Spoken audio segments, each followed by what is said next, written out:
kira-kira 45 menit, bisa 1 jam juga apa-apa.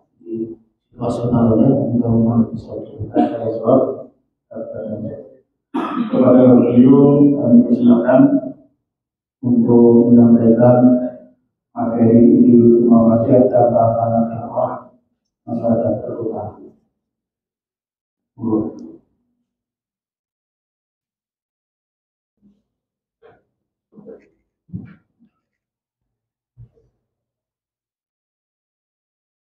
Baik, bismillahirrahmanirrahim. Assalamualaikum warahmatullahi wabarakatuh. Alhamdulillahirabbil alamin wassalatu wassalamu ala asyrafil anbiya'i wal mursalin sayyidina wa maulana Muhammadin wa ala alihi wa sahbihi ajma'in, amma ba'du. Yang kami hormati Ketua PDM, kemudian seluruh jajarannya, jamaah sekalian yang berbahagia. Puji syukur kepada Allah Subhanahu wa taala, pada kesempatan kali ini kita bisa sama-sama ngaji bareng, mudah-mudahan mendapatkan barakah dari Allah Subhanahu wa taala. Salat dan salam semoga tetap tercurahkan kepada junjungan kita Nabi Agung Muhammad sallallahu alaihi wasallam. Jamaah sekalian yang kami hormati, terkait ideologi Muhammadiyah ini merupakan persoalan yang untuk saat ini sangat krusial, sangat penting, mengingat bahwasanya belakangan ini ada beberapa kelompok yang mencoba untuk memanfaatkan Muhammadiyah karena kebesaran Muhammadiyah, karena banyaknya AUM yang kita miliki dan lain sebagainya, dan juga karena kelemahan kita dari sisi pengajian yang mungkin kurang, dari sisi ustadz yang mungkin kurang, dari sisi ulama yang mungkin kurang, maka muncul beberapa gerakan-gerakan yang mencoba untuk melakukan infiltrasi terhadap ideologi Muhammadiyah, terutama di daerah perkotaan. Kalau di pedesaan mungkin tidak terlalu, tetapi di perkotaan justru yang sangat kentara. Saya beberapa kali ke Weleri, beberapa kali sampai ke Kudus juga, ke Pekalongan dan beberapa daerah di Jawa Tengah. Persoalan rata-rata sama, mereka mengeluh terkait dengan gerakan-gerakan yang menyebut sebagai gerakan sunnah atau salafi, yang mereka itu mencoba masuk ke dalam Muhammadiyah, namun ujung-ujungnya menjelek-jelekkan Muhammadiyah, menegasikan majelis tarjih dan lain sebagainya, dan bahkan di dalam gerakan-gerakannya cenderung kemudian mengambil jamaah Muhammadiyah. Ini menjadi persoalan besar bagi Muhammadiyah secara umum. Maka perlu adanya penegasan ideologi Muhammadiyah. Sebelum masuk kepada ideologi Muhammadiyah, sebenarnya kalau saya seringnya tidak pakai slide sebenarnya. Seringnya karena slide itu membatasi kita berpikir. Jadi harus sini gitu ya. Jadi sekiranya nanti keluar dari slide ya nggak apa-apa ya. Saya seringnya memang bebas pengennya itu, nggak terdikungkung oleh teks gitu. Meskipun sesungguhnya ini membantu kita supaya lebih sistematis ya. Tapi terkadang memang ya begitulah, setiap orang punya karakter masing-masing, dan slide itu bikin kita nggak dialogis gitu, nggak ya gitu loh, kayak dosen gitu pesan. Ya. Baik, sebelum kita masuk ke dalam ideologi Muhammadiyah, kita akan mencoba melihat dulu tentang background Kiai Haji Ahmad Dahlan. Sebelum muncul sosok yang sangat fenomenal yang kita anggap sebagai tokoh pembaharu di Indonesia Nusantara, Kiai Haji Ahmad Dahlan, sesungguhnya di beberapa wilayah Timur Tengah juga sudah muncul berbagai pemikiran-pemikiran terkait ide-ide pembaharuan, karena memang persoalan yang muncul di dunia Islam ini rata-rata sama waktu itu, yaitu terkait dengan imperialisme Barat. Maka di Mesir dijajah oleh Inggris 75 tahun, kemudian Aljazair dijajah oleh Prancis, Itali, kemudian Maroko, daerah Maghrib Arabi oleh Prancis, Malaysia, Inggris dan lain sebagainya. Meskipun wilayah-wilayah tersebut sesungguhnya masih dalam wilayah yang namanya Turki Utsmani, tetapi Turki Utsmani ini ternyata meskipun wilayahnya sangat luas, tetapi di akhir Turki Utsmani sejak tahun 1800-an sering dijuluki sebagai macan ompong, karena khilafahnya secara banyak hal, bukan hanya terkait ekonomi tetapi juga militer lemah, sehingga Barat yang sudah mulai bangkit mulai menggerogoti wilayah Turki Utsmani. Mesir masih di bawah Turki Utsmani tetapi dijajah oleh Inggris. Libya masih di bawah Turki Utsmani tetapi dijajah oleh Itali. Maroko dan sebagainya masih di bawah Turki Utsmani tetapi dijajah oleh Prancis dan lain sebagainya. Adapun Indonesia, Malaysia itu tidak di bawah Turki Utsmani. Karena yang dimaksud di bawah Turki Utsmani itu adalah mereka itu secara struktural itu di bawah gubernur. Memang gubernur, kayak Mesir itu memang gubernur linknya ke Turki Utsmani. Adapun kayak di Indonesia di Jogja, Kesultanan Jogja, Mataram Islam itu tidak punya link langsung. Jadi Sri Sultan itu tidak diangkat oleh Sultan Turki Utsmani itu tidak. Kalau Mesir diangkat, Libya, Irak itu memang diangkat oleh Turki Utsmani. Minimal dapat SK khusus memang. Tapi kalau di tanah Jawa tidak. Tetapi mereka yang di tanah Jawa tetap mengakui Utsmani sebagai khilafah, tetapi bukan bawahan secara resmi. Meskipun kemudian Turki Utsmani memberikan semacam legitimasi ataupun bendera ke tanah Jawa ataupun ke Aceh supaya sebagai bentuk bahwasanya mereka juga mengakui kekhilafahan Turki Utsmani meskipun secara struktur bukan bawahan Turki Utsmani. Tetapi kondisi semuanya sama. Sehingga kemudian muncullah tokoh yang sangat fenomenal yaitu Jamaluddin Al-Afghani yang konon beliau dari Afghanistan, konon berasal dari Iran. Tapi banyak yang mengatakan beliau dari Afghanistan. Ada yang mengatakan dari Iran, dari Asfahan. Tetapi karena belakangnya itu Al-Afghani, maka pendapat yang paling kuat itu dari Afghanistan. Lahir tahun 1838. Jamaluddin ini orangnya sukanya keliling Turki Utsmani, wilayah Turki Utsmani. Dia itu orangnya memang termasuk yang prihatin terhadap kondisi umat Islam pada waktu itu. Karena umat Islam itu bukan hanya dijajah, bukan hanya itu, tetapi juga punya persoalan yang terkait keterbelakangan dalam bidang pendidikan, ekonomi, dan satu lagi, antar wilayah Utsmaniyah itu kadang sering perang. Jadi perang saudara. Di dalam itu kadang terjadi perang saudara. Pemberontakan terhadap Turki Utsmani. Misal yang terjadi di Mesir di bawah Gubernur Ali Pasha. Ali Pasha pernah melakukan pembaharuan Mesir, memperkuat militer Mesir, mendirikan pabrik-pabrik persenjataan. Namun ketika sudah kuat berusaha untuk melawan Turki Utsmani, melepas diri dari Turki Utsmani dan bahkan berusaha untuk menggulingkan pemerintahan Turki Utsmani. Perang melawan Turki Utsmani sampai ke Hijaz, sampai hampir dekat ke Istanbul. Sampai kemudian Turki Utsmani minta bantuan kepada Rusia untuk menghadang kekuatan Ali Pasha. Nah, ini kan persoalan di dalam Turki Utsmani sendiri. Belum lagi kemudian di Saudi terjadi pemberontakan Syarif Hussein yang berusaha untuk lepas dari Turki Utsmani dan lain sebagainya. Dan pemberontakan di dalam ini juga masalah. Jadi di dalam masalah, di luar masalah. Maka kemudian Jamaluddin Al-Afghani berusaha untuk menyadarkan ini bahwa kita itu harus bersatu untuk melawan kolonialisme dengan jargon yang sering disebut dengan istilah pan-islamisme. Keliling sampai ke Mesir, sampai ke Turki, sampai mana-mana untuk menyadarkan itu. Namun ide-ide pembaharuan ini secara politik kurang begitu berhasil sebenarnya. Karena banyak persoalan lah. Kemudian beliau punya murid yang namanya Syekh Muhammad Abduh. Tahun 1849 lahir. Muhammad Abduh ini bergandengan tangan dengan Jamaluddin Al-Afghani, kemudian sering memberikan ide-ide pembaruan dan terkadang mengkritik Turki Utsmani, sehingga Turki Utsmani juga merasa gerah dengan upaya-upaya yang digelontarkan oleh Jamaluddin Al-Afghani dan Muhammad Abduh, sehingga kemudian mereka berdua dibuang ke Prancis.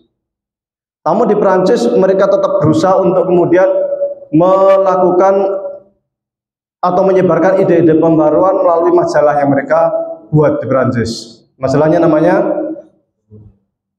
Al-Urwatul Wuthqa dari Prancis.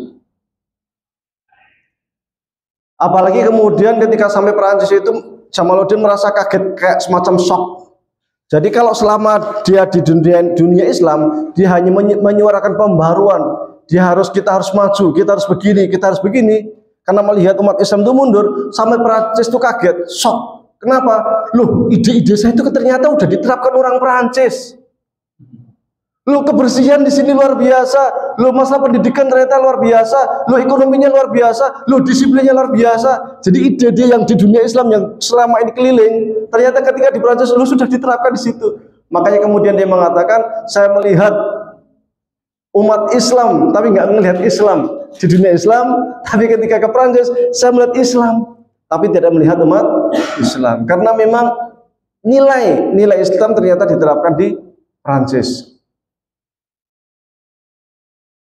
Namun kemudian dia dibolehkan balik lagi, Muhammad Abduh balik ke Mesir. Nah di Mesir kemudian dia bahkan kemudian mendapatkan tempat, sehingga dia kemudian mulai memperbaharui Al-Azhar, kemudian mendirikan Darul Ulum, kemudian bahkan pernah menjadi menteri wakaf, menteri apa istilahnya waktu itu, pembaharuan Islam, semacam menteri wakaf ya, Sundaniyah atau menteri agama lah di Mesir.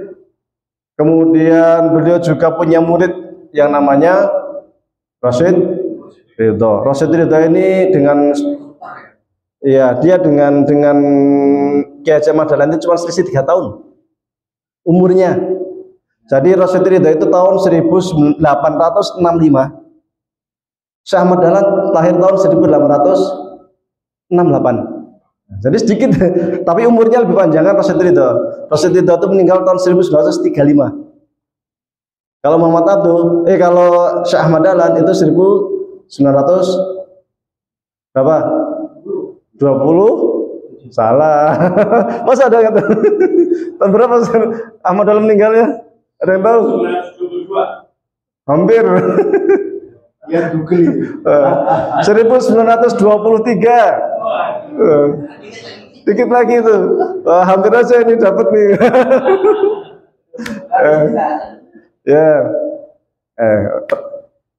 Sama Muhammadiyah harus tahu ya tentang lahirnya Muhammad Kiai Haji Ahmad Dahlan, meninggalnya berapa itu.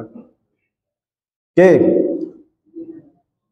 Karena melihat bahwasanya ide pembaharuannya digelontorkan oleh Jamaluddin ini punya sisi kelemahan, karena orientasinya hanya politik, maka kemudian Muhammad Abduh balik arah, belok jalur. Kalau politik angel kayaknya susah, maka kemudian dia punya punya ide lain. Kita harus bergerak di ranah lain, bukan ranah politik, yaitu ranah sosial.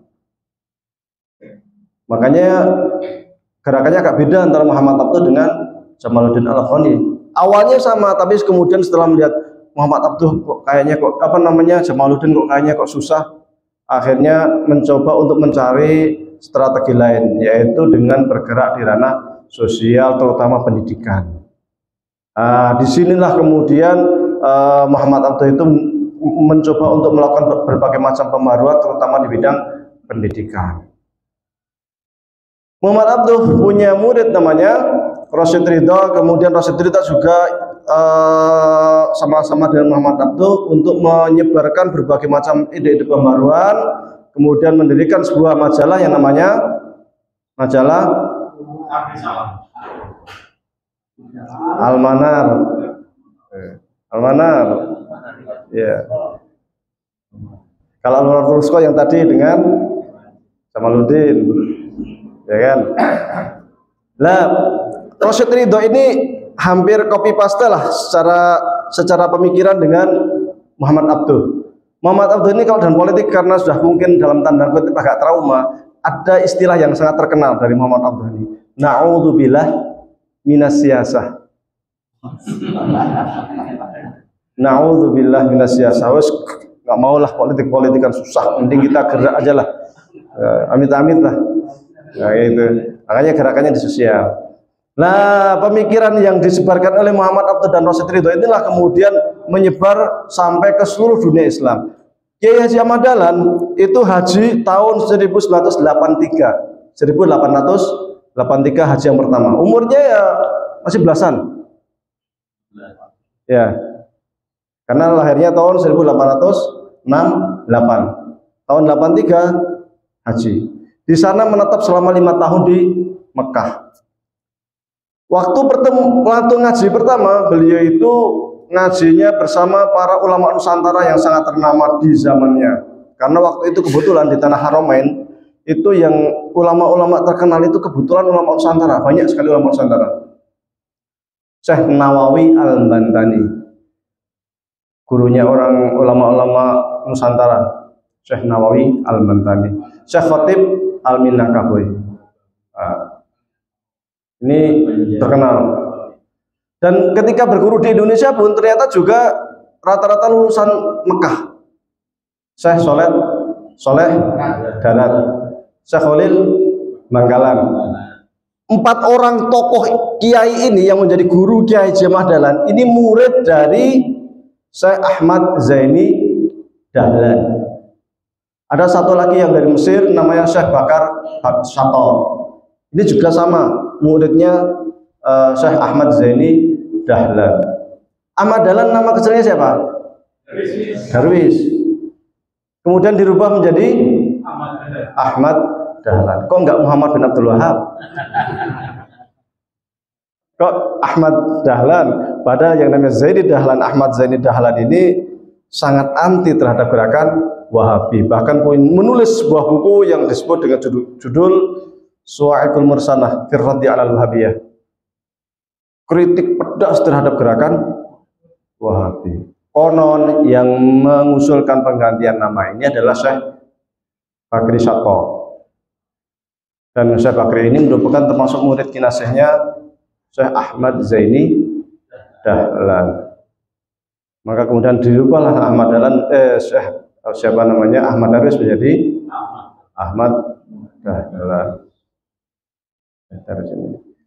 Nah, selama entah waktu di Indonesia, Ahmad Dahlan ketika belajar sama Syekh Soleh Darat, ataupun kepada kemudian Syekh Khalil Bangkalan, ataupun ketika belajar di Tanah Suci bersama dengan Syekh Nawawi Al-Bantani, atau kemudian Syekh lainnya, Syekh Bakar Sato dan sebagainya, ada ilmu yang umum ditangkap atau dipelajari oleh ulama pada waktu itu, yaitu kitab kuning. Maka kalau ada Muhammadiyah kok anti dengan kitab kuning, perlu dipertanyakan. Karena Syekh Ahmad Dahlan itu untuk basic keilmuan keislamannya itu yang belajarnya kitab kuning. Termasuk kalau yang dengan Syekh Soleh Darat, Syekh Soleh Darat itu punya buku yang sangat terkenal, namanya Syarah Jauharut Tauhid. Itu berbahasa Jawa, sampai sekarang banyak dicetak. Biasanya kalau di pesantren tradisional masih diajarkan. Ya, itu sangat bagus bukunya. Jauharut Tauhid ini kitab Tauhid Ahlus Sunnah wal Jamaah Asy'ariyah. Ya. Syekh Nawawi Al-Bantani juga pahamnya Asy'ari. Syekh Abu Bakar Sato juga Asy'ari. Khalil Bangkalan Asy'ari. Jadi benar kata Ketua PP Muhammadiyah, Kiai Ahmad Dahlan itu tidak punya sanad ilmu ke Muhammad bin Abdul Wahab. Guru-guru itu Asy'ari semua. Kalau fikihnya Syafi'i. Fikihnya Syafi'i.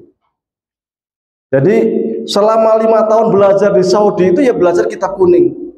Maka kita sebagai umat Muhammadiyah, sekiranya kita hendak meniru jejak Kiai Haji Ahmad Dahlan, maka jangan dan tidak boleh alergi dengan kitab kuning. Sehingga pesantren-pesantren Muhammadiyah ya diajarkanlah kitab kuning, jangan kemudian anti dengan kitab kuning, karena kitab kuning itu menjadi pijakan awal kita untuk mengarungi bahtera ilmu.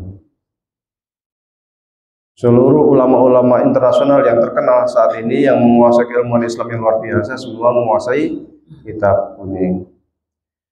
Kemudian pulang ke Indonesia tahun 1893 kembali belajar ke Saudi 2 tahun. Nah, 2 tahun inilah kemudian 1895 pulang. 2 tahun inilah bersentuhan dengan pemikiran Rasyid Ridho. Bahkan ketika Rasyid Ridho ke Mekah, beliau bertemu langsung dengan Syekh Rasyid Ridho. Jadi kalau secara sanad keilmuan Syekh Ahmad Dahlan itu juga ke Rasyid Ridho, berarti ke Muhammad Abduh. Muhammad Abduh orang Al-Azhar. Sanad ilmunya jadi ke Al-Azhar. Dapat, ke Saudi juga dapat. Itu Ahmad Dahlan. Tapi kalau istilah sanad ilmu itu kalau di kita enggak ini ya. kayak asing gitu istilah sanad ilmi. Ini sekedar untuk pemetaan saja sebenarnya. Dari mana saya Ahmad Dahlan belajar kan? Sekedar untuk pemetaan. Bahwa dari sana kemudian ide-ide pembaharuan itu masuk dari siapa? Rasyid Ridho, terutama melalui majalahnya itu. Bahkan ketika pulang ke tanah air, berusaha untuk membawa majalahnya itu ke Indonesia dengan susah payah. Kenapa susah payah?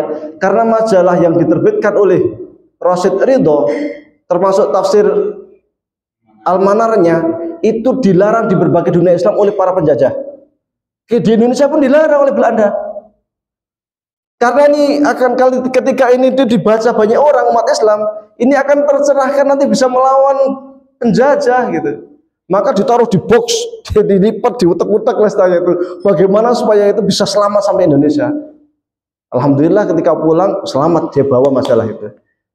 Di Indonesia sudah mulai muncul ide-ide pembaruan, kita umat Islam harus bangkit, harus berani melawan imperialis, harus berani untuk kemudian secara pendidikan juga bagus. Maka pada tahun 1905 ketika berkembang kemudian Jamiah apa namanya itu, Jamiatul Khairiyah ya, masuk ke situ. Jamiatul Khair masuk untuk mengambil pengalaman tentang pendidikan. Ketika tahun 1908 muncul Budi Utomo, tahun 1909 masuk menjadi anggota resmi Budi Utomo, sehingga tahu model pendidikannya Budi Utomo itu bagaimana sih? Karena Budi Utomo ini pendidikannya agak lain. Dia berbeda dengan yang model-model pesantren. Kalau Budi Utomo ini dia modelnya agak ke Belanda-Belandaan, modern lah kalau zaman sekarang ini. Modern. Dan orang-orang yang ada di situ itu rata-rata adalah para priayi, para orang-orang yang ya orang kaya lah, atau orang berjuis lah, orang ya bukan proletar. Nah, jadi agak beda. Nah, dia masuk ke situ. Sehingga kemudian muncul beberapa pendapat dari Budi Utomo supaya mengusulkan Kiai Haji Ahmad Dahlan untuk mendirikan organisasi sendiri, yaitu Muhammadiyah. Sehingga kemudian pada tahun 1912 didirikanlah Persyarikatan Muhammadiyah yang bentuknya modern. Di zamannya itu sudah modern dengan sistemnya, organisasinya dan lain sebagainya. Ide-ide pembaruan yang digaungkan oleh Rasyid Ridho, oleh Muhammad Abduh, oleh Jamaluddin Al-Afghani terserap. Maka kemudian berusaha diterapkan oleh Kiai Haji Ahmad Dahlan, terutama dari sisi pendidikan, kesehatan dan lain sebagainya. Diterapkan oleh Muhammadiyah. Maka Muhammad Abduh itu dalam tanda kutip kurang begitu sukses di Mesir, tapi sukses di Indonesia. Ya, ide-idenya itu bisa terapkan di Indonesia, tetapi di Mesir malah kurang begitu sukses gitu. Jadi kalau lihat Muhammadiyah itu ya itu sebenarnya ya copy paste otaknya Jamaluddin Al-Afghani sama Rasyid Ridho sebenarnya itu. Karena itu yang mempengaruhi pemikirannya Kiai Haji Ahmad Dahlan untuk kemudian mendirikan Muhammadiyah ini. Luar biasa gitu. Muhammadiyah akhirnya terbentuklah sebuah organisasi dengan jargonnya apa? Muhammadiyah itu apa? Gerakan Islam Amar Ma'ruf Nahi Munkar. Amar Ma'ruf itu mengajak yang baik, nahi mungkar apa?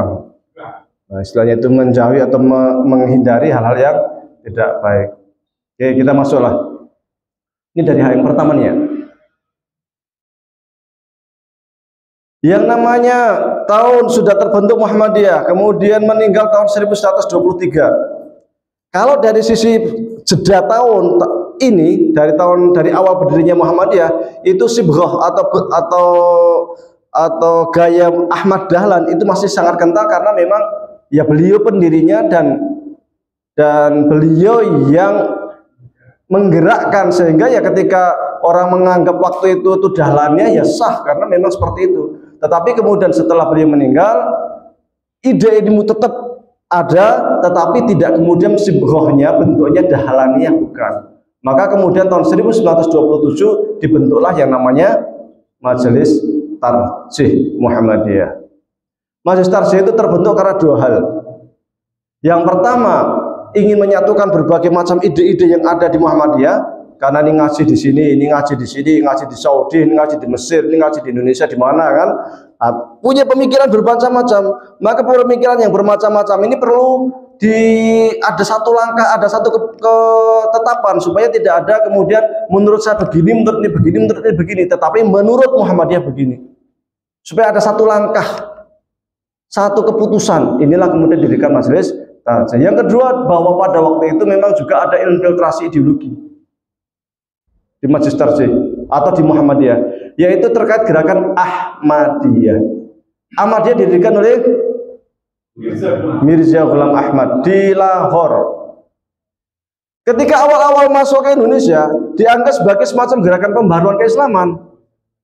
Maka kemudian ada tokoh Ahmadiyah yang bernama Muhammad Ali Beg. Itu di dalam sebuah seminar Muhammadiyah, itu sempat diundang untuk menjadi pembicara.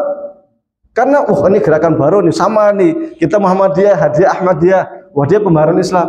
Loh, ternyata Ahmadiyah itu berbeda dengan kita. Ternyata mereka itu sampai Mirza Ghulam Ahmad ngaku nabi terakhir dan sebagainya, kan menyimpang ya kan. Maka kemudian tahun 1927 terbentuk Majelis Tarjih, dan pada tanggal 5 Juli tahun 1928 dari pimpinan pusat Muhammadiyah pada waktu itu ada di sana, tapi nggak tahu halaman berapa. Itu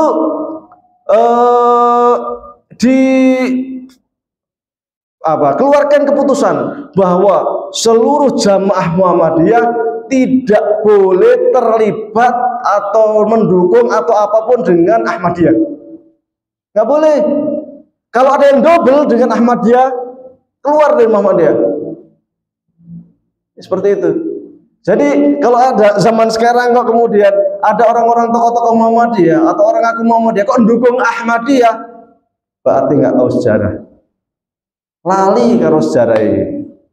Masa Jawa nih kan tanggal 5 Juli itu sudah ada keputusan tahun 1928 supaya Muhammadiyah bersih dari infiltrasi gerakan Ahmadiyah.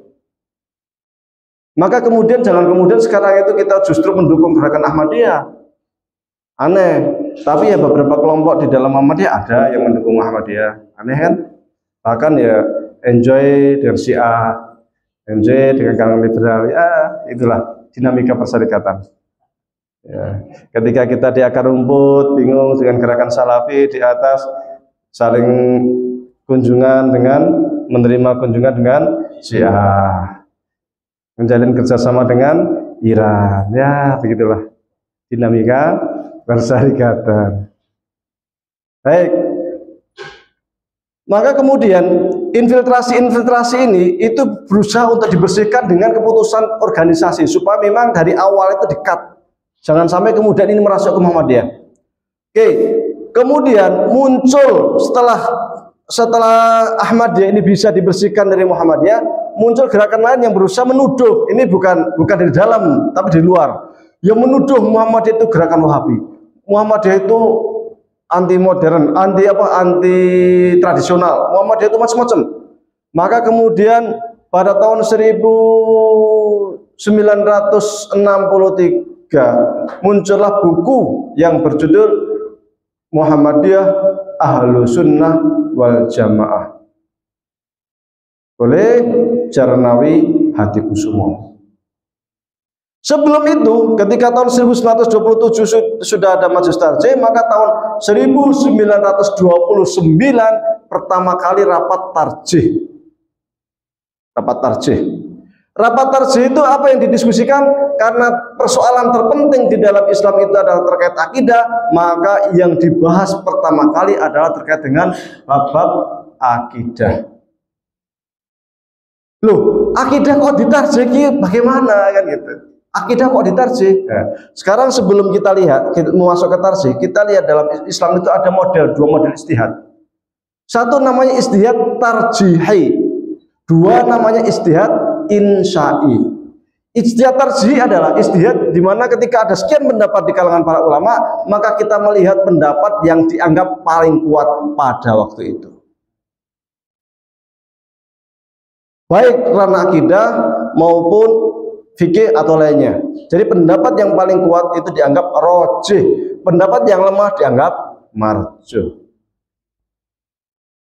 Hanya saja terkadang pendapat suatu kali dianggap rojih, tetapi di kali yang lain bisa jadi dianggap marjuh. Pernah terjadi? Pernah. Di HPT ada? Ada. Contoh terkait pemasangan foto Kiai Haji Ahmad Dahlan. Dulu itu yang dirojekkan, dikuatkan, tidak dibolehkan. Tapi kemudian pendapat ini setelah berjalan sekian lama kemudian dilemahkan. Dibolehkan sekarang. Contoh terkait ru'yah hisab. Kalau di HPT yang jilid 1 itu yang di awal-awal masih pakai ru'yah. Kemudian sekarang pakai hisab. Hisab pun beberapa kali perubahan. Dari hisab matlak atau hisab matlak. Wilayatul hukmi dulu. Wilayatul hukmi itu kalau matlak dari wilayatul hukmi. Matlak dulu baru wilayatul hukmi. Jadi matlak itu ketika satu kawasan itu sudah wujud hilalnya, sementara kawasan lain itu belum wujud, maka yang sudah wujud sholat id duluan atau puasa duluan. Karena Indonesia kan katakanlah garis bulan terbelah dua, katakanlah yang timur belum wujud, yang barat wujud, maka yang barat itu sudah masuk Ramadan, yang timur belum, kan gitu. Bisa dua. Jadi keputusan PP bisa dua. Silahkan yang sudah wujud, silahkan yang belum wujud, seperti itu. Tetapi kemudian ini dinasakh lagi, dihapus lagi dengan keputusan baru yang namanya wilayatul hukmi. Yaitu dimanapun di wilayah Indonesia kalau sudah wujud, maka di daerah lain yang belum wujud ngikut yang sudah wujud, kan gitu. Nah, kemudian sekarang kecenderungan lain, kecenderungannya kita ikut kalender internasional, tapi belum jadi keputusan, tapi menguat supaya ada kalender internasional. Nah, ini kan artinya bahwa dialektika di majelis tarjih itu seperti itu. Jadi sesuatu yang dianggap rojih saat ini ke depan belum tentu rojih, bisa jadi marjuh. Tergantung kondisi, situasi, dalilnya, apanya, pemikirannya dan sebagainya. Maka kemudian sangat naif di lapangan ketika jamaah Muhammadiyah itu kurang begitu memahami rojih marjuh ini, sehingga sesuatu yang dianggap marjuh itu dianggap bukan hanya lemah, tetapi persoalan bid'ah. Ini masalah. Kunut bid'ah. Loh, kok kunut bid'ah itu dari mana? Itu marjuh, bukan bid'ah. Apa bedanya? Kalau pendapat lemah itu masih berlandaskan pada dalil, masih ada perbedaan pendapat di kalangan para ulama, ada nasnya, itu bukan bid'ah, hanya pendapat lemah menurut kita. Sesuatu yang lemah menurut kita belum tentu lemah menurut orang lain. Kunut kuat menurut Syafi'i, lemah menurut Hanafi, kan gitu. Senggolan tangan membatalkan wudu, kuat menurut madhab Syafi'i. Kalau ada yang suami istri namanya kan udah wudu kok sesentuhan, kuat menurut madhab Syafi'i, lemah menurut Hanafi, kan seperti itu. Membasuh seluruh kepala, kuat menurut Hambali atau Hanafi 10, tapi menurut Syafi'i cukup sedikit, ya kan gitu. Itu hanya soal kuat dan tidak kuat saja. Menurut siapa? Karena perbedaan itu muncul, kuat dan tidak kuat itu muncul, perbedaan mereka di dalam memahami dalil. Bahkan terkadang dalilnya sama, tetapi cara memahami dalil berbeda, istidlalnya berbeda, akhirnya muncul kesimpulan yang berbeda. Kayak wa masawbi ru'usikum itu dalilnya sama, wudu itu dalilnya satu. Wudu dalilnya satu. Ayat Quran itu. Tapi kemudian muncul berbagai macam varian wudu antar mazhab karena perbedaan dalam memahami dalil. Itu namanya cara istidlal berbeda.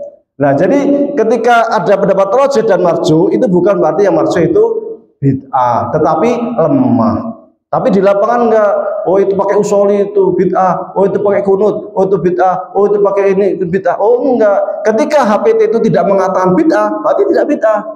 Kecuali HPT ataupun fatwa tarjih secara sharih menggunakan kata bid'ah, berarti bid'ah. Tetapi ketika di HPT ataupun di fatwa tarjih tidak menggunakan kata bid'ah, ya kita katakan itu bukan bid'ah, kan seperti itu.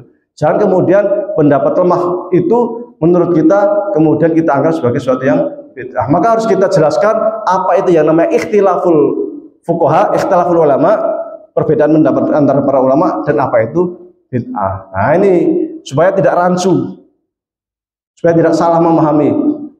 Karena ketika salah memahami, akhirnya kita kadang-kadang dalam tanda kutip diketahui oleh orang-orang yang terbiasa ngaji kitab kuning. Wah, nggak pernah orang tahu ngaji itu, nggak pernah ngaji gitu aja dianggap bid'ah itu. Ya kan seperti itu. Masa Utsman dianggap bid'ah karena adzan 2 kali? Ya Jumat kan adzannya 2 kali. Kalau kita kan sekali. Berarti kalau adzan 2 kali bid'ah. Loh, sahabat Utsman bid'ah. Wah, repot. Kan seperti itu. Ini persoalan. Nah, kemudian yang kedua ijtihad insya'i. Ijtihad insya'i itu adalah sebuah ijtihad yang memang belum pernah ada dilakukan oleh ulama terdahulu. Contoh fikih anti korupsi. Ya kan? Fikih anti korupsi karena korupsi itu Indonesia banget gitu. Masalah Indonesia banget itu. Sehingga ulama klasik itu nggak sempat bahas tentang korupsi itu. Nggak kepikiran. Tapi kita kan, ini harus dibahas nih, Indonesia banget, di mana-mana korupsi udah biasa itu. Dana pajak masuk saku juga biasa kan. Iya, 300 triliun. Banyak ya. Coba kasihkan 2% ke Muhammadiyah. Wah, kita udah luar biasa. Jadi seperti itu. Ada insya'i, ada tarjihi. Di awal-awal tahun 1929 itu masih tarjihi. Maka yang ditarjih pertama adalah persoalan akidah. Ya kan? Nah, persoalan akidah ini kenapa harus ditarjih? Karena ketika kita melihat di dalam pemikiran Islam, akidah itu juga banyak mazhab. Ada ahlu sunnah, mu'tazilah, khawarij, syiah, murji'ah, karamotoh, dan sebagainya, macam-macam. Lah kita itu ikut siapa? Maka kita pilih di dalam HPT ini namanya ahlul haq was sunnah. Jadi secara akidah yang dikuatkan oleh Muhammadiyah sesuai dengan HPT bab iman adalah ahlul haq was sunnah.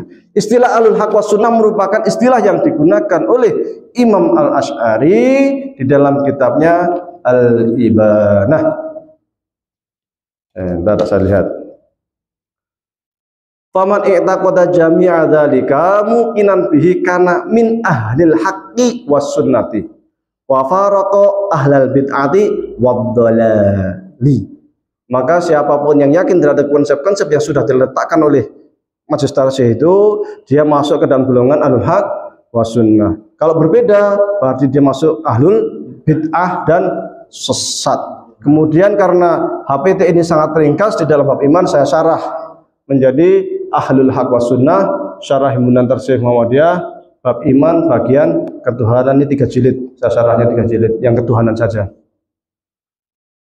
Supaya karena di situ ada kunci-kunci, kata-kata kunci, dan kata kunci itu yang kemudian kita coba untuk carikan akarnya itu di mana. Di dalam kitab kuning itu sebenarnya merujuk kemana? Karena nggak ada footnote HPT. Kita cari footnote-nya. Nah, kemudian kita terangkan kata kunci yang ada di HPT itu tadi.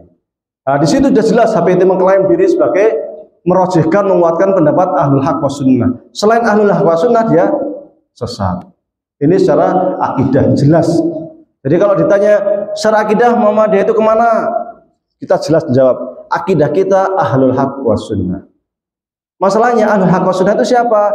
Ahlul haq was sunnah, saya katakan lagi, merupakan istilah yang disampaikan atau ditulis oleh Imam Al-Asy'ari dalam kitab Al-Ibanah. Imam Asy'ari juga punya buku lain judulnya Usulu Ahli Sunnah wal Jamaah. Kalau orang Indo biasa menggunakan Ahli Sunnah wal Jamaah, Muhammadiyah di HPT menggunakan istilah Ahlul Haq was Sunnah. Tetapi saya dapat dokumen lain HPT yang terbitan sebelum tahun 63 itu menggunakan 2 istilah. Menggunakan istilah Ahlul Haq was Sunnah dan juga menggunakan istilah Ahli Sunnah wal Jamaah. Dua-duanya ada. Karena memang dua-duanya itu sama persis. Prinsip-prinsip Ahlus Sunnah ya secara umum sangat moderat, dan Jarnawi Hardikusumo sendiri selalu menguatkan bahwa kita itu memang Ahlus Sunnah wal Jamaah, sehingga di dalam bukunya Muhammadiyah Ahlus Sunnah wal Jamaah di bab terakhir itu selalu mengatakan bahwasanya Ahlus Sunnah wal Jamaah itu tidak bisa dilepaskan dari paham Asy'ariyah. Nanti kalau mau dikupas perbedaannya dengan Ibnu Taimiyah dan Syekh Muhammad bin Abdul Wahab boleh, tapi cukup panjang sebenarnya. Adapun secara fikih itu menggunakan sistem tarjih. Kalau tadi yang akidah jelas, mentarjihnya menguatkannya Ahlul Haq was Sunnah, akidah kita jelas. Adapun untuk fikihnya itu tidak kemudian mengikuti satu mazhab, Syafi'i atau Hanafi atau Maliki atau Hambali, Tsauri, Zuhri, enggak. Tapi menggunakan sistem tarjih. Mana pendapat yang paling kuat? Nanti akan ditanya, loh, kalau kita menggunakan sistem tarjih berarti mazhab baru dong? Tidak, bukan mazhab baru. Kita mengakomodir mazhab-mazhab yang atau pendapat-pendapat yang kuat dari berbagai macam mazhab, dan itu bukan sendiri Muhammadiyah. Muhammadiyah nggak sendiri. Di Mesir ada Majma' Buhus Al-Islamiyah, sama mengambil pendapat yang paling kuat. Di Saudi ada Lajnah Daimah, sama mengambil pendapat yang paling kuat.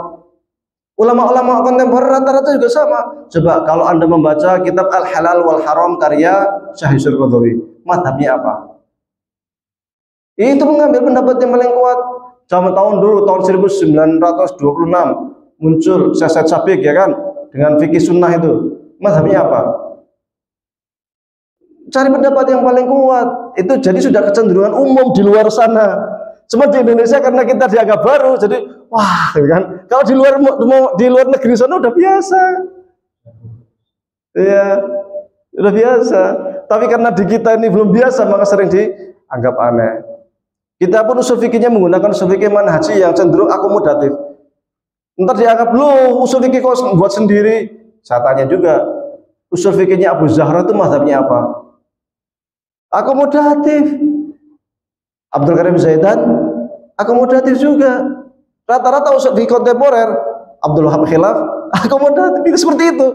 Jadi menggabungkan dari sekian mazhab kemudian diramu, itu sudah menjadi semacam kecenderungan ulama kontemporer untuk kemudian melampaui mazhab. Di luar sana biasa, maksudnya di luar Indonesia ya. Tapi karena kita di Indonesia yang kadang masih, ya kadang dianggap Muhammadiyah anti mazhab. Tidak anti mazhab, kita mengakomodir seluruh pendapat mazhab, kemudian kita anggap yang paling kuat. Hanya memang untuk persoalan ibadah itu cenderung Muhammadiyah itu bukan semuanya, tapi banyak menguatkan pendapat mazhab Syafi'i. Mungkin 85% itu Syafi'i. Selebihnya ya macam-macam, mana yang dianggap paling kuat. Nah, seperti itu. Sehingga ketika pesantren Muhammadiyah hendak mengkaji HPT, kemudian fikihnya supaya ini dekat, ya itu yang paling dekat kayaknya ke Syafi'i sebenarnya. Nah, tapi nanti disampaikan ini bedanya dengan Syafi'i di sini, bab wudu di sini, sholat di sini. Sholat itu yang beda cuma di kunut, selebihnya sama semua. Wudu bedanya di membasuh kepala sama membatalkan. Kalau yang itu sama. Nah, ini mirip-mirip. Karena zaman sekarang itu juga sulit orang untuk konsisten ke satu mazhab. Sulit. Nah, iya. Yang mengatakan saya mazhab Syafi'i murni pun itu zaman sekarang jarang yang konsisten satu mazhab Syafi'i. Di Indonesia kalau konsisten ke mazhab Syafi'i, sholat Jumat mestinya dia itu sholat Jumat dan sholat zuhur. Kok iso? Iya, karena di antara syarat sholat Jumat di mazhab Syafi'i itu satu kampung itu harus hanya satu. Nggak bisa sini ada masjid sholat Jumat, situ ada masjid sholat Jumat, situ ada masjid sholat Jumat. Nggak sah, harus diulang dengan sholat zuhur di mazhab Syafi'i. Kalau zakat ya harus pakai apa namanya, zakat fitrah ya harus pakai itu, pakai, iya nggak boleh pakai uang, ya kan, nggak boleh pakai uang. Kalau umpamanya ngasih duit ke anak TK, dah kamu beli ya sana ya, jajan nanti kalau sekolah, nggak sah, wong dia belum memayas, wong dia belum balik. Transaksi jual beli itu hanya dibolehkan disah kalau orang yang sudah balik. Nah, kalau kita ke toko modern pakai uang yang dimasukkan kelenting, barangnya turun itu, kita akan jual belinya sama siapa? Sama mesin. Sah nggak itu? Di mazhab Syafi'i harus ada penjual, pembeli, sihoh.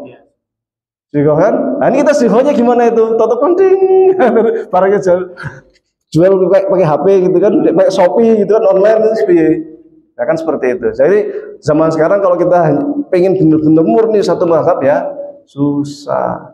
Makanya sifatnya akomodatif, dan kita itu ide pembaruan untuk seperti itu sudah dulu, udah sejak tahun berapa? Majelis Tarjih 1927 itu sudah kepikiran ke sana gitu.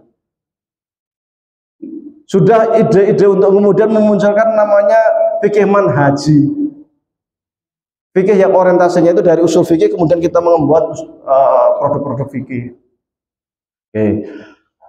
Kemudian pada tahun 1998 itu kita reformasi ya. Reformasi, kemudian muncul banyak partai politik, muncullah apa yang disebut dengan partai PKS. Partai Keadilan Sejahtera. Ya, Partai Keadilan ya, kan. Setelah itu muncul gerakan tarbiyah dulu ya, gerakan tarbiyah, kemudian dari gerakan tarbiyah itulah kemudian terbentuk menjadi PK itu kan, kemudian PKS itu. Awalnya nggak ada masalah dan dilalai kebetulan yang berada di PK itu, Partai Keadilan itu kebanyakan orang Muhammadiyah. Ya nggak semua, tapi banyak, mungkin 70% itu orang Muhammadiyah. Sehingga ya kalau mereka di partai kadang aktif di Muhammadiyah, kadang di partai kan gitu. Tapi kemudian menimbulkan keresahan di kalangan Muhammadiyah. Bahkan kemudian muncul problem. Sehingga muncul semacam ada infiltrasi ideologi gerakan tarbiyah. Maka kemudian tahun 2006 itu Profesor Haidar Nasir mengeluarkan sebuah buku yang judulnya adalah Manifestasi Gerakan Tarbiyah dan Sikap Muhammadiyah. Karena berusaha untuk membentuk gerakan tarbiyah yang mulai masuk ke Muhammadiyah yang kemudian menimbulkan masalah. Dan memang masalah waktu itu. Karena ini partai atau ormas atau apa. Kemudian di Muhammadiyah sini kan kita ada PAN, ada ini, ada macam-macam. Orang Muhammadiyah kan ada yang di PDI, ada yang di PSI, Dewan Pakar. Dewan Pakar di PSI kan. Iya, pengkaderan nanti kita dikader dari PSI. Jadi apa namanya macam-macam di kita itu di dalam itu PDI ya masuk, PSI ya masuk, ya PAN ya masuk, Partai Umat masuk kan gitu. Tapi waktu itu tahun 98 ketika kemudian Partai Keadilan ini muncul, ini kemudian membuat persoalan di dalam Muhammadiyah. Karena orang Muhammadiyah ya Muhammadiyah tapi juga Partai Keadilan gitu. Akhirnya rancu. Akhirnya kemudian Pak Haidar Nasir membuat buku itu untuk mempertegas kalau mau ke Muhammadiyah silakan Muhammadiyah, kalau partai jangan dicampur adukan antara PKS dengan Muhammadiyah, kacau nanti. Karena di Muhammadiyah itu juga ada PAN, ada PDI, ada macam-macam. Jangan kemudian dicampur aduk, kacau nanti sama Muhammadiyah. Oke, kemudian ini sudah alhamdulillah sudah bisa ngerem, orang-orang PK mulai ngerem. Tapi akhirnya ya kita ya gimana ya, karena memang kita akui bahwa di PKS itu juga banyak orang Muhammadiyah dan sejak ada munculnya buku ini juga orang-orang Muhammadiyah ya di PKS jadi agak resisten dengan Muhammadiyah gitu. Mau aktif di Muhammadiyah, saya di PKS nanti dianggap gimana? Kalau enggak sebenarnya saya sih masih Muhammadiyah gitu. Iya, orang PKS yang Muhammadiyah tidak mau dilepaskan dari Muhammadiyah. Saya tuh asli Muhammadiyah loh, tapi saya mau aktif di Muhammadiyah juga nggak enak. Iya. Akhirnya jadi resisten. Ini bukunya Haidar Nasir ini jadi satu sisi ya bagus, tapi sisi lain jadi masalah sih. Jadi bermasalah gitu. Banyak tokoh-tokoh yang dia itu punya secara biologis Muhammadiyah banget, secara biologis keturunannya, dia itu pengen aktif, jadi nggak enak karena buku ini, karena dianggap nanti saya dianggap infiltrasi. Akhirnya kita banyak kehilangan beberapa tokoh yang dia itu sebenarnya punya potensi besar di Muhammadiyah, tetapi dia di PK akhirnya di KPK dan itulah. Oke. Tahun 2000-an sekarang, nah 2010-an muncul gerakan Salafi. Nah ini yang masalah sekarang, banyak. Ini agak beda dengan PKS, model gerakannya agak beda. Salafi ini manhajnya rujukannya ke Saudi, Syekh bin Baz, Syekh Utsaimin, ya kan? Kemudian Syekh Albani. Rujukannya ke sana. Kalau Muhammadiyah ke Majelis Tarjih. Memang sama-sama punya jargon memberantas TBC kan.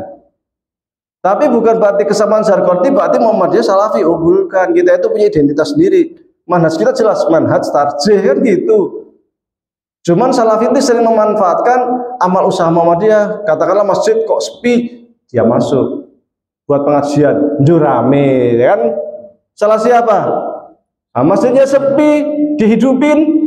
Setelah hidup orang berdua, wah orang Salafi ini masjid Muhammadiyah kok dipakai. Lah kemarin kemana aja kita orang Muhammadiyah? Giliran dipakai aja rame. Kemarin nggak dipakai, nggak ada pengajian kan?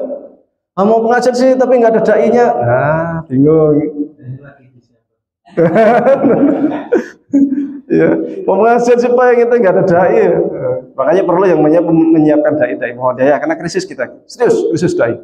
Bukan hanya ulama. Kalau ulama udah jelas. Ulama itu kita sangat krisis. Coba sebutkan pakar hadis Muhammadiyah siapa? Muhammadiyah itu kan 30 juta anggota. Sebutkan satu saja ulama pakar hadis. Sing kitabnya bisa kita simak, kita baca gitu. Pusing kita. Pakar tafsir minimal sudah separuh 15 juz yang sudah ditafsirin. Siapa? Bingung kita kan? Buya Hamka udah meninggal, yang masih hidup Muhammad Tafsir. Dia sudah lahir memang tafsir dia. Ketua PWN Jawa Tengah kan Pak Tafsir. Iya, dia lahir dia pakar tafsir, ahli tafsir. Ini jadi kalau ulama kita sangat krisis. Tapi ternyata bukan hanya ulama, dai pun krisis gitu. Nah, akhirnya mereka masuk ke Muhammadiyah gitu, yang namanya Salafi ini masuk ke masjid-masjid Muhammadiyah. Awalnya ketika mereka sudah masuk kemudian membuat pengajian itu rame kan. Masalahnya yang menjadi masalah adalah rujukannya itu bukan di tarjih. Kemudian ketika ada persoalan yang berbeda antara mereka dengan majelis tarjih, yang disalahkan majelis tarjih. Oh, karena kita pakai hisab. Karena kita celananya ada yang cingkrang, ada yang enggak, ada yang jenggoten, ada yang enggak, ada yang pakai cadar, ada yang enggak, ya kan? Dipersoalkan, wah kita enggak nyunah. Jadi sunnah itu jadi sempit banget gitu loh. Padahal kita belajar bahasa Inggris, Perancis itu sunnah loh. Wong Nabi dulu minta ke Zaid bin Sabit untuk belajar bahasa Ibrani kok. Kan gitu. Belajar bahasa sih sunnah. Nyangkul itu sunnah loh. Wong dulu iya. Poligami juga sunnah. Para sahabat kebanyakan poligami. Ini orang Muhammadiyah itu nggak ada yang berani. Padahal pendirinya Kisah dalam poligami. Bertani itu sunnah. Dulu Abu Sa'id Al-Khudri itu waktu jabat tangan sama Rasul itu kan nggak malu-malu gitu kan. Kenapa kok malu-malu? Enggak enak ya Rasul. Kenapa enggak enak? Langsung dijabat tangan, langsung dipaksa ini. Ternyata tangannya kasar. Ceritanya kenapa kamu tangan kasar? Kerjaan saya mukul batu. Mukulin batu, makanya kasar, makanya saya malu. Kemudian dicium sama Rasulullah. Ini diantara Rasul itu sangat jarang kok nyium tangan orang, sangat jarang. Nah, ini diantara tangan yang dicium sama Rasulullah itu adalah tangannya Abu Sa'id Al-Khudri karena kapalan, jadi tukang batu. Jadi tukang batu pun sunnah. Iya, dagang sunnah. Jadi pengembala sunnah. Karena sunnah itu adalah segala sesuatu yang dilakukan Rasul. Rasul pernah jadi pengembala, pernah jadi pedagang, ya kan? Jadi sunnah itu bukan hanya soal jenggot, soal celana cingkrang atau enggak cingkrang, soal sadar, kan gitu. Bukan hanya itu, jangan disempitkan, kan gitu. Nah, yang menjadi masalah lain adalah ketika mereka masuk ke pengajian Muhammadiyah, ketika yang jadwal kiainya itu yang isi kiai Muhammadiyah, mereka itu nggak datang. Kalau sudah ramai gitu kan, ternyata yang naik itu kiai Muhammadiyah bubar. Sisanya yang orang-orang Muhammadiyah kan repot. Kalau datang main HP, pura-pura nggak denger apa gitu kan. Hanya harus salah itu repot. Itu. Maka mereka ini jadi daging gitu. Jadi duri dalam daging gitu. Iya, repot. Mudah-mudahan di sini enggak beda. Ini saya nemuin di banyak tempat kayak gitu. Maka itu zaman sekarang, Pak. Belum enggak. Iya, maka kita harus punya strategi untuk menghadapi mereka. Cuman mereka itu memukau. Kenapa memukau? Kiainya ketika mengisi ngaji pakai kitab. Nah, gelarnya LC kan? LC itu apa? Lucu. Lulusan COVID.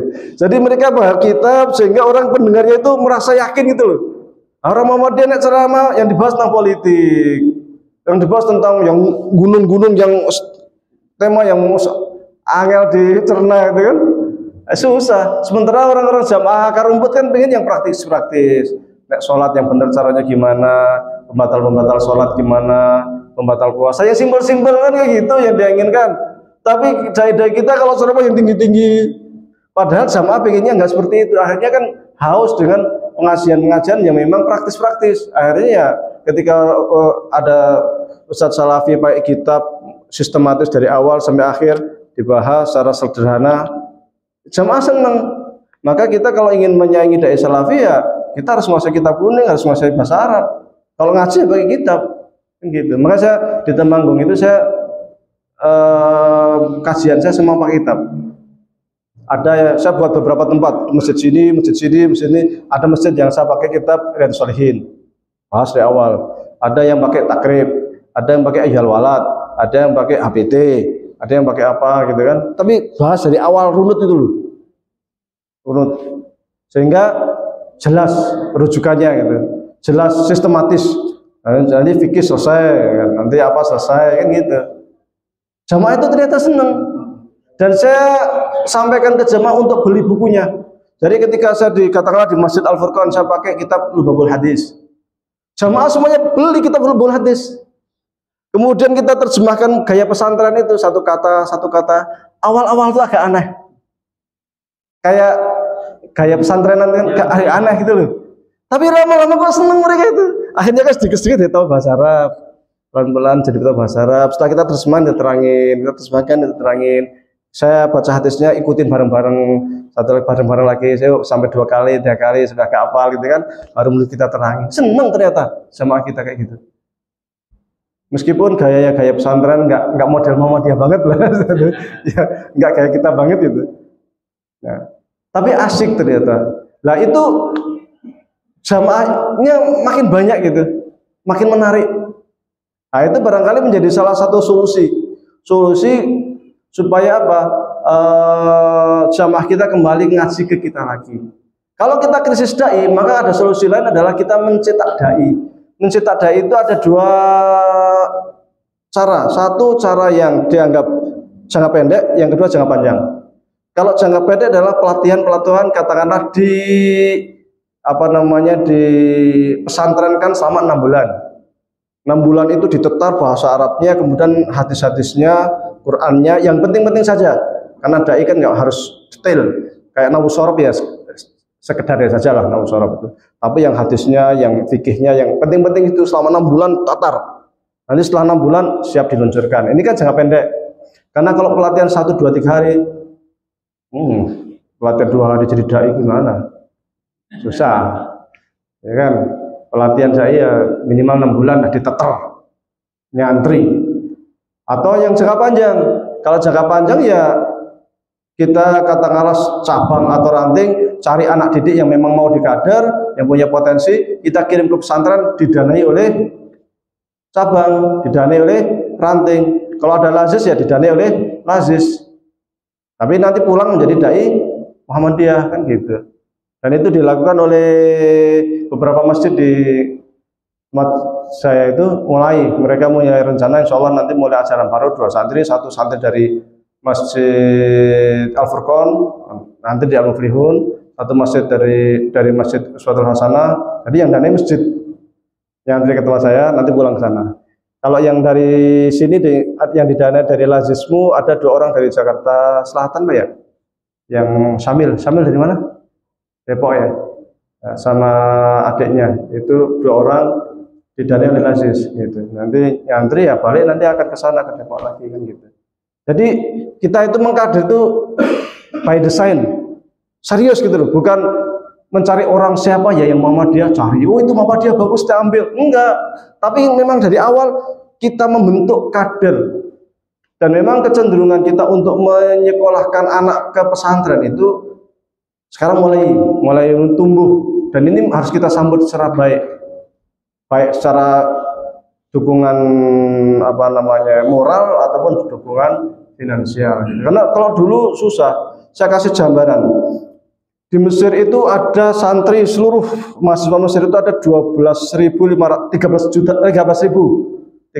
mahasiswa Indonesia di Mesir. Ya Muhammadiyah kisaran 400. Jadi dari 13.000 itu yang Muhammadiyah 400. Itu pun 400 banyak orang Muhammadiyah di sana.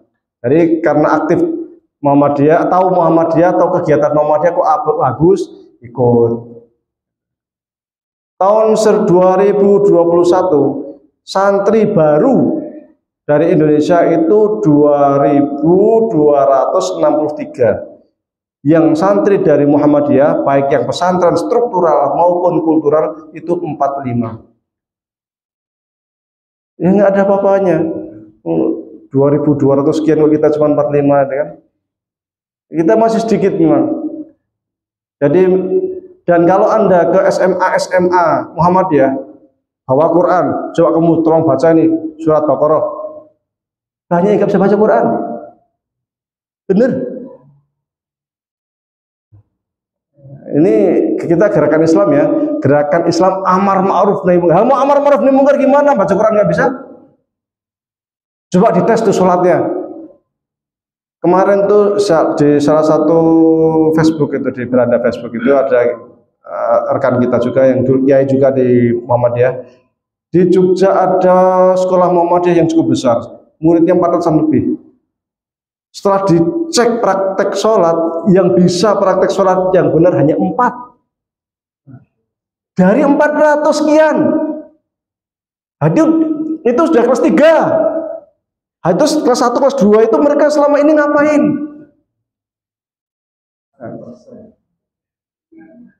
Ya, ini real ya. Real. Nek orang percaya bisa dicek sendiri. Ke sekolah SMP Muhammadiyah atau SMA Muhammadiyah, kasih Quran tolong baca gitu, kita dengerin gradual bacanya itu. Saya masih ingat dulu waktu di Mu'alimin itu, di Masjid Mu'alimin sering dijadikan sebagai sarana untuk ngajar Iqra. Muridnya siapa? SMA Muhammadiyah 3. Belajar apa? Iqra. Nah, ini gerakan dakwah amar ma'ruf nahi munkar. Ning baca Quran ora iso. Ini masalah. Jadi kita jangan bangga dengan gerakan amar ma'ruf. Kadang justru jadi ciut gitu. Satu sisi punya jargon besar gerakan amar ma'ruf nahi munkar, tapi baca Qurannya nggak bisa, kan repot. Bahkan kadang dia di struktur Muhammadiyah dari ketua ranting, ketua cabang, ya kan, ketua apa itu. Tapi sudah jadi imam sholat, bacaannya masya Allah. Kan kita jadi, aduh ini masuk struktur Muhammadiyah kok ngajinya seperti ini ya. Kan kita jadi nggak enak gitu. Padahal kalau di sebelah sana ada orang mas sebelah, kalau baca kitabnya nggak bagus, dicoret dari kalangan kiai, kamu tuh statusnya masih santri layaknya. Baca rofa aja nggak bisa, nggak tahu perbedaan rofa sama majrur. Kalau kita nggak kesan, bukan rofa atau apa itu, makhluk apa itu kita mah nggak tahu itu. Majrur itu makhluk apa itu nggak tahu gitu. Nah ini maka perlu digenjot lah. Krisis banget kita dari sisi sana itu, krisis banget. Maka ya kita sambut baik dengan banyaknya pesantren Muhammadiyah yang berkembang pesat. Meskipun pesantren Muhammadiyah pun sekarang banyak yang masih belajar. Dalam artian dari 443 pesantren Muhammadiyah yang menggunakan kitab yang berbahasa Arab itu baru sedikit. Sedikit banget. Nggak nyampe 15 mungkin yang pakai buku diktat berbahasa Arab. LP2M sudah punya buku berbahasa Arab diktat untuk pesantren Muhammadiyah. Tapi coba ke MBS yang pakai bahasa Arab sedikit, masih pakai bahasa Indonesia. Dan kemudian namanya pesantren Muhammadiyah, jurusannya apa? SMK. Banyak. Dulu saya pernah ngusulin begini, kan kalau SMA udah banyak, SMK udah banyak, pesantren Muhammadiyah khusus lah untuk kemudian spesialisasi kepada ilmu pengetahuan keislaman, ngaji kitab betul. Konsentrasi. Kalau SMA udah ribuan, nah, kalau pesantren dikit. Tapi susah juga karena kebanyakan pesantren Muhammadiyah itu memang munculnya dari SMK, dari SMA yang kemudian dibuat asrama menjadi pesantren. Kan seperti itu. Atau memang dari awal pesantren, tetapi wah kalau cuma murni pesantren orang pasarane. Siapa yang masuk? Orang sekarang itu pengennya ya nyantri, ya nanti jadi dokter, ya kan, ya nanti jadi insinyur, ya nanti kalau keluar tuh juga bisa bekerja, bisa apa kan gitu. Jadi orientasi ke situ gitu. Jadi jarang yang kemudian pesantren, pokoknya di sini Bismillah, tafakuh fiddin, keluar di kiai. Nanti kerja apa? Ya kerja itu kan Allah yang ngatur lah. Segitu Allah betul. Itu buktinya para kiai-kiai masih bisa hidup sampai sekarang. Nggak ada kiai kelaparan kan gitu kan. Itu pikirannya nggak ke sana gitu. Wah nanti pasarannya akhirnya dapat SMK. Ya kalau SMK untuk jadi pakar tafsir ya susah, menjadi pakar hadis.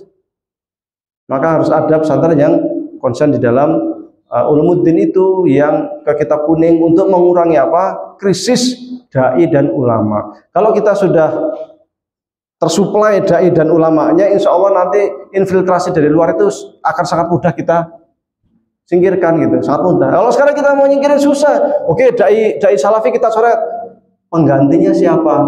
Bingung. Nah ini yang masalah itu. Jadi kita emang nggak punya apa istilahnya itu, nggak punya alternatif lain. Jadi ketika dicoret kitanya bingung. Ini kan masalah itu. Maka cara satu-satunya cara ya kita harus memperbaiki dari dalam diri kita itu sendiri. Ya kirim dai, kirim santri ngaji biar nanti bisa ngisi di pengajian-pengajian Muhammadiyah, menghidupi masjid-masjid Muhammadiyah sesuai dengan manhaj Muhammadiyah atau fatwa-fatwa Muhammadiyah, kan seperti itu. Kalau tidak, ya kita akan masalahnya ya hanya mendapat masalah lagi, nggak ada solusi gitu. Kalau kemudian dai salafi kita coret ganti dengan dai Muhammadiyah yang ngajar kitab kuning, baca kitab kuning aja nggak bisa, ya jamaahnya akan lari ke tempat lain lagi. Ada yang Syekh ngajar di sana, ya jamaah lari ke sana, masjid Muhammadiyah sepi lagi gitu. Karena solusi bukan sekedar mengganti dai, bukan, tetapi apakah dai yang kita siapkan ini dipercaya oleh jamaah, enggak kan gitu. Apakah kualitasnya bagus apa enggak? Kalau dia ngajinya aja masih enggak karu-karuan, kemudian dia ngajar, ya jamaah bubar, akan cari dai lain, kan seperti itu. Maka kita kuatkan dari diri kita, dari dalam internal kita. Kalau internal kita sudah kuat, bisa lah dengan sendirinya, nggak usah keluar-keluar anti salafi, nggak usah, dengan sendirinya akan kuat dengan sendirinya. Tapi kalau kita hanya menonton, nggak ada solusi, hanya keluar-keluar, ya ini persoalan akan berkembang terus dan menjadi masalah di dalam internal jamaah Muhammadiyah. Baik, untuk selanjutnya mungkin kita lebih ke dialog, kurang lebih mohon maaf. Assalamualaikum warahmatullahi wabarakatuh. Terima kasih Pak Ustaz Yudi. Sekarang jam setengah belum ya? Asal jam berapa? Tiga? Dua enam. Terima kasih. Saya tidak akan berkomentar. Silahkan Bapak yang akan menanyakan ke Pak Ustaz. Silakan, ada pertanyaan? Harus melawan. Itu program apa ya? Program snap Nanti ketika iya pakai ini bisa nulis bisa dimodifikasi bisa nanti kopiannya kopi cukup dulu kopi WA atau apa nanti saya kasih Agus Hermawan. Agus Hermawan. Jadi jangan banyak narasi, pertanyaannya apa? Ya. Baik. Assalamualaikum warahmatullahi wabarakatuh. Waalaikumsalam warahmatullahi wabarakatuh. Pak Ustaz, mungkin sama hal yang sama. Pertanyaan saya itu baru bobot, tapi terpenting saya ingin mempertahankan buat saya Agus Hermawan ini Pak Hayanda saya Pak Suti dari utusan cabang Muhammadiyah sekarang Timur. Setelah kenal.